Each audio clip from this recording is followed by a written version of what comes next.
Hello good morning to everyone. आज फिर से हम लोग डिस्कस करने वाले हैं टेंडर प्राइस जो बीकॉम पार्ट थर्ड के लिए है, कॉस्ट अकाउंटिंग का, जो मैंने यहाँ पे नोट करवा दिया हूँ। देखेंगे टेंडर प्राइस है ये टेंडर प्राइस है बीकॉम पार्ट थर्ड की जो भी स्टूडेंट है उनके लिए, ठीक ना। तो ये मेरा थर्ड लेक्चर होगा और मेरा मेन मोटिव यही है कि जो भी इम्पोर्टेंट क्वेश्चन है सिर्फ उसी क्वेश्चन को मैं डिस्कस करवा रहा हूँ। तो देखिए अब मैं चलता हूँ। आज का जो क्वेश्चन है वो रहेगा प्रॉफिट एंड लॉस अकाउंट दिया रहेगा और उसी टेंडर प्राइस कैसे बनाना है। तो देखिए सबसे पहले मैं क्वेश्चन का फ़ोटो आप लोग पे सेंड करता हूँ ताकि आप लोग पास क्वेश्चन चला जाए। तो देखिए ये 7 नंबर है, इस पर हम लोग डिस्कस करवाने वाले हैं आज। 7 नंबर है, देखिए इस क्वेश्चन को आप लोग स्क्रीनशॉट ले लीजिए, ठीक है। आई होप कि आप लोग तक चला गया होगा, आप लोग स्क्रीनशॉट ले लिए होंगे इस क्वेश्चन को। अब मैं आगे बढ़ रहा हूँ, ठीक है, ओके, ठीक है। अब देखिए सबसे पहले मैं क्वेश्चन को स्टडीज कर रहा हूँ। क्वेश्चन कहता क्या है, कहता है ए फर्म मैन्युफैक्चर्ड एंड सोल्ड कहता 1000 टाइपराइटर्स इन द ईयर 2013। कहता है एक फर्म है जो 1000 टाइपराइटर का मैन्युफैक्चरिंग कर रही है। It's summarised trading and profit and loss account for the year ending, इसको लॉक करो, 2013 ट्रेडिंग दे रखा है।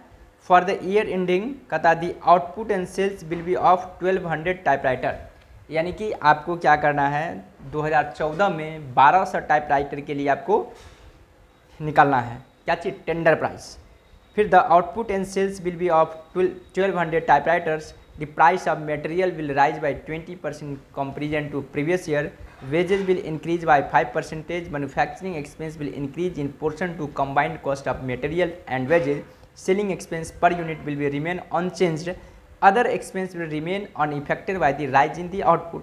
Prepare a cost sheet showing the price at which the typewriter to be manufactured in 2008 should be marketed as to show a profit of 10% on the selling price। तो सबसे पहले अपने लोग क्या करना है, कॉस्ट शीट बनाना है 1000 आउटपुट के लिए। तो देखिए सबसे पहले अपने लोगों को कॉस्ट शीट बनानी है। तो यहाँ पे मैं लिखूँगा, ये जो इलस्ट्रेशन नंबर 7 है, मैं कॉस्ट शीट बनाऊँगा।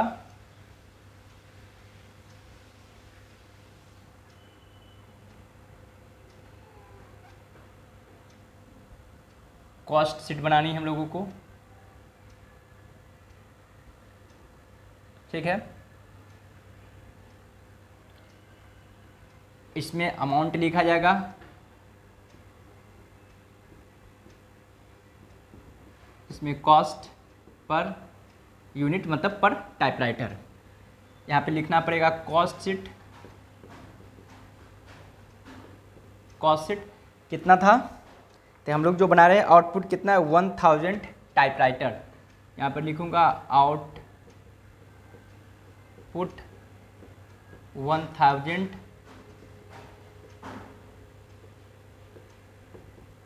टाइपराइटर।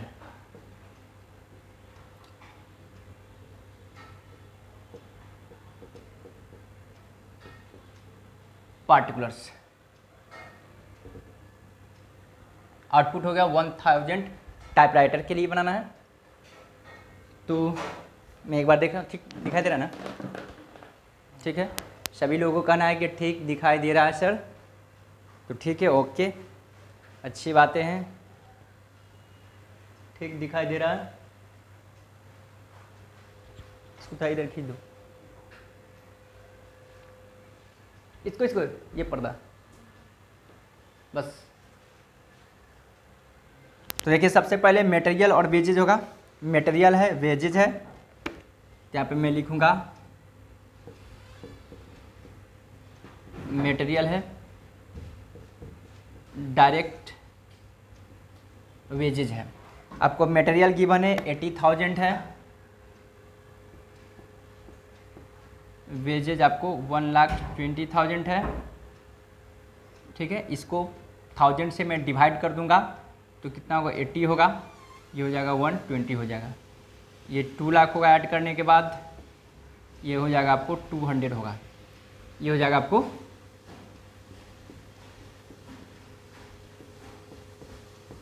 प्राइम कॉस्ट हो जाएगा। ये हो गया। उसके बाद होगा आपको ऐड मैन्युफैक्चरिंग एक्सपेंस को मैं ऐड करूँगा। तो मैन्युफैक्चरिंग एक्सपेंस आपको दिया हुआ है क्वेश्चन में 50,000। ऐड मैन्युफैक्चरिंग एक्सपेंस है, आपको दिया हुआ 50,000 है। इसको डिवाइड करूँगा 50 होगा, ये होगा 2,50,250। यह आ जाएगा वर्क कॉस्ट, वर्क कॉस्ट हो जाएगा ये। उसके बाद मैं ऐड करूँगा office overhead.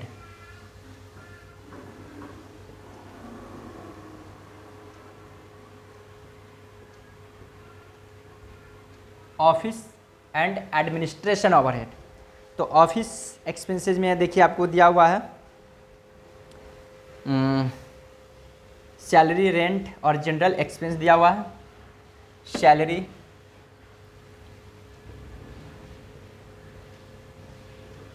Rent and rates है,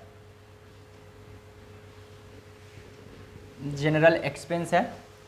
तो देखिए आपको है सैलरी 60,000, ये 10,000 और ये 20,000 आपको दिया हुआ है। यहाँ पे 60,000, ये हो गया आपको 10,000, ये है आपको 20,000। तो 1,000 से कितना होगा, ये होगा 60 होगा, ये 10 होगा, ये 20 हो गया। तो हो जाएगा 6, 70, 90। तो 3,40,000 होगा, 3,40,000 और ये हो जाएगा 340। ये आपको आ जाएगा cost of production, cost of production, ठीक है, कॉस्ट ऑफ प्रोडक्शन होगा। उसके बाद क्या होगा,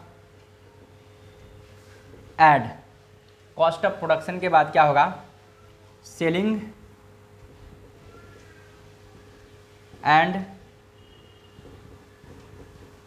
distribution expense, selling and distribution expense. Selling and distribution expense देखिए कितना दिया हुआ, 30,000 आपको गिवन है, 30,000 रुपया हुआ। यहाँ पे मैं लिखूँगा 30, इसको डिवाइड करूँगा तो 30 होगा, तो होगा ये 3,70,370। ये हो जाएगा टोटल कॉस्ट, टोटल कॉस्ट।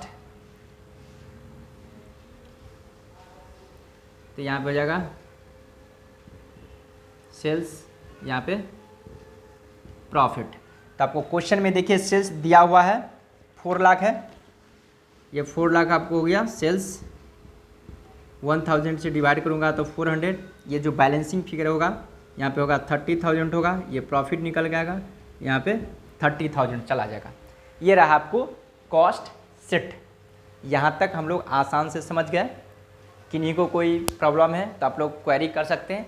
अब इसी के बेसिस पे, ऑन दिस बेसिस हम लोग क्या करेंगे, इसके बेसिस पे हम लोग अब बनाएंगे टेंडर प्राइस निकालेंगे। कितना का, 1200 टाइपराइटर का। तो देखिए इसके लिए मैं एक फॉर्मेट बनाऊंगा टेंडर प्राइस के लिए, ठीक है।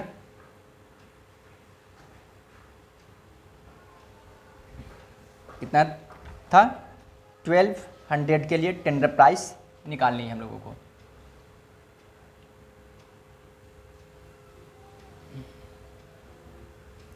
इसमें भी सेम होगा, इसमें मैं लिखूंगा अमाउंट कॉस्ट पर यूनिट। कितना टाइपराइटर है, यहाँ पर लिखूँगा स्टेटमेंट ऑफ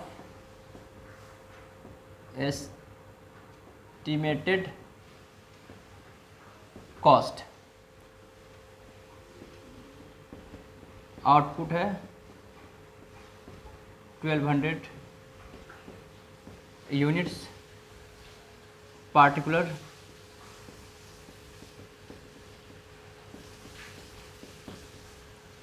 अमाउंट है कॉस्ट पर यूनिट। तो देखिए सबसे पहले मटेरियल हम लोग को निकालना है। मटेरियल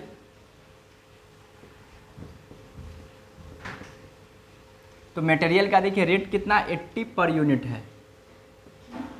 तो 80 को मैं मल्टीप्लाई कर दूंगा किससे, तो 1200 था,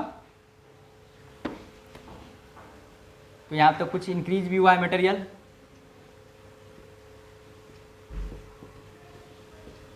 मटेरियल 80 से मैं मल्टीप्लाई करूंगा, 12 × 96 9,60,000 होगा। ऐड होगा, इंक्रीज हुआ मटेरियल कितना हुआ है, तो मटेरियल शायद हम लोगों को इंक्रीज हुआ है 20% से इंक्रीज हो गया है। तो 20% में जब इसका निकालूंगा ये 60-96 होगा। चूँकि ये कितना था मटेरियल, चूँकि 80,000 था, 80 न था, 1000 से मैं डिवाइड किया था तो 80 हुआ, 80 पर यूनिट तो 96,000 होगा। मैं मिस्टेक किया था मल्टीप्लाई करने में। ये 20 होगा तो 19,200 बढ़ेगा। इसको ऐड कीजिए कितना होगा, 1,15,200। उसके बाद क्या है, डायरेक्ट वेजेज है। डायरेक्ट वेजेज देखिए कितना था पर यूनिट 120, तो 12 × 44 है 1,44,000 होगा। ऐड होगा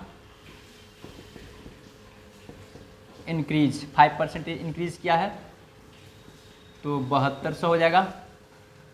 इसको मैं ऐड करूँगा तो 151,200। इन दोनों का ऐड जब करूँगा तो कितना हो जाएगा, 1,65,66,000 1,66,400 1,00,000।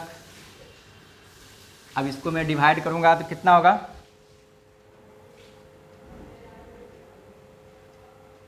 एक नहीं दो ना होगा, 2,66 हो जाएगा। और इसको डिवाइड कीजिए आप कितना होगा, तो 222। आप लोग इसको पर यूनिट कीजिएगा, मैं यहाँ पर लिख दिया हूँ प्राइम कॉस्ट। अब ऐड होगी मैन्युफैक्चरिंग एक्सपेंस। देखिए मैन्युफैक्चरिंग एक्सपेंस में क्या बोला था, इंक्रीज करेगा combined cost of material and wages. इसका मतलब कंबाइंड कॉस्ट अगर मटेरियल और वेजेज देखूंगा तो 2 लाख होगा, और मैन्युफैक्चरिंग एक्सपेंस कितना था 50,000 था। इसके बेसिस पे बोला है इंक्रीज करेगा। तो देख लीजिए कितना था,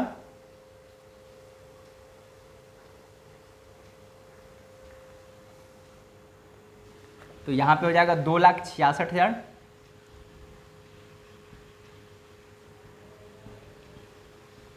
गुने कंबाइंड कॉस्ट, तो कितना था 50,000 है ना ये,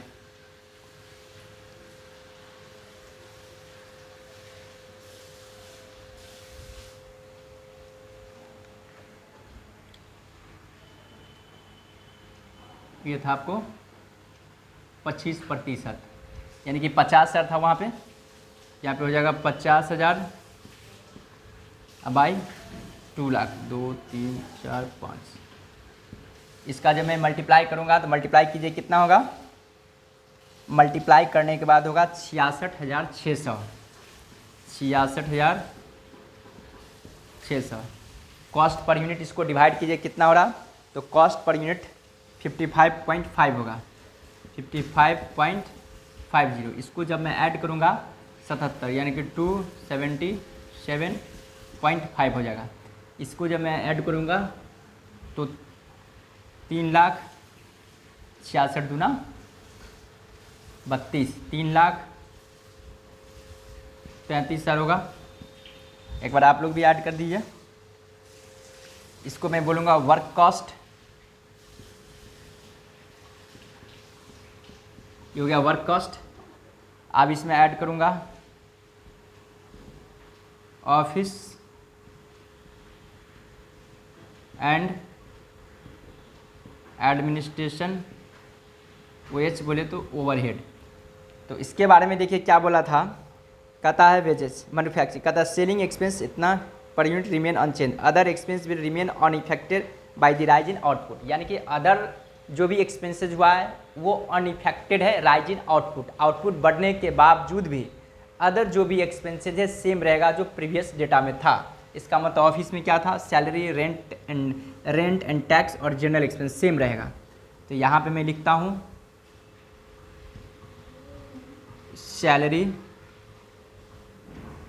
रेंट एंड रेट्स, उसके बाद जनरल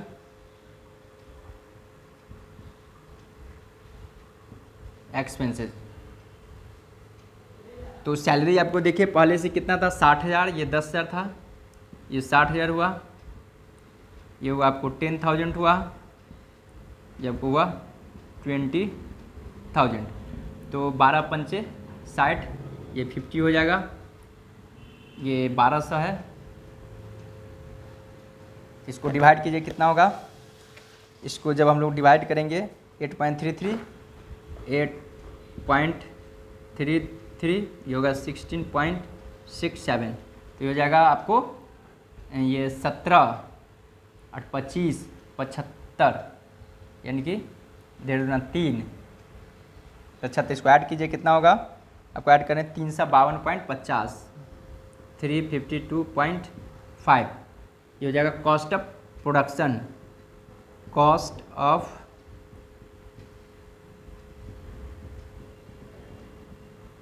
ऑफ प्रोडक्शन जब ऐड करेंगे तो 60 और 10 70 और 20 90, 4,23,000। उसके बाद मैं ऐड कर दूंगा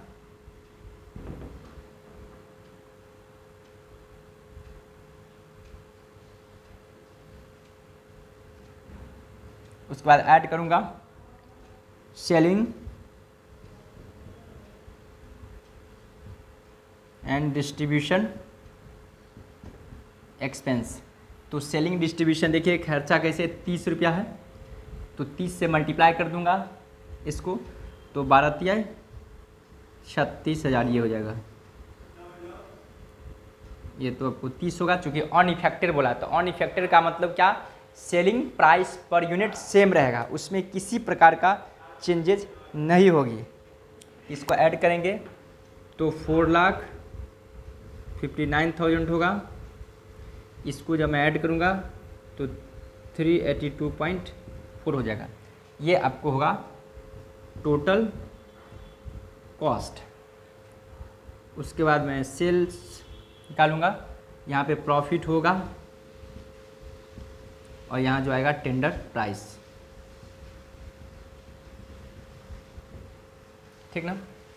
यहाँ पे क्या बोला है, सेलिंग प्राइस पे कहता है प्रॉफिट लेना है market so as to show a profit of 10% on the selling price. Selling price पे आपको 10% लेनी है। तो आपको कॉस्ट दिया हुआ है, तो मैंने पहले भी बता दिया था, तो यहाँ पे मुझे कॉस्ट पे अगर निकालनी होगी तो 459,000 इंटू 10%, 10 बाई मैं कर दूंगा 110, 0 से 0 कैंसिल,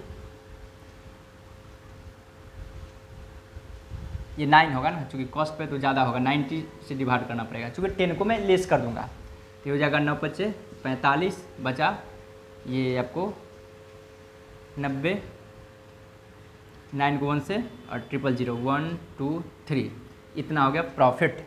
51,000 आपको प्रॉफिट हो गया, ठीक है। तो 59,60 यानी कि 5,10,000 ये आपको आ गया। इसको मैं डिवाइड करूँगा 51 को, इसको डिवाइड कीजिए, कितना होगा, डिवाइड करने के बाद आपको आएगा 42.5 42.5 तो 82 24 1 25 4,425 हो जाएगा टेंडर प्राइस। ये रहा आपकी क्वेश्चन और इसी तरह सॉल्व करेंगे हम लोग टेंडर प्राइस को। ईच एंड एवरी क्लास को आप लोग अटेंड कीजिए ताकि टेंडर प्राइस का मैं जितने भी क्वेश्चंस होगा मैं सारा का सारा क्वेश्चन वीवीआई क्वेश्चन करवा दूंगा। Okay bye bye, have a nice day. आज की क्लास यहीं पर एंड हो रही है।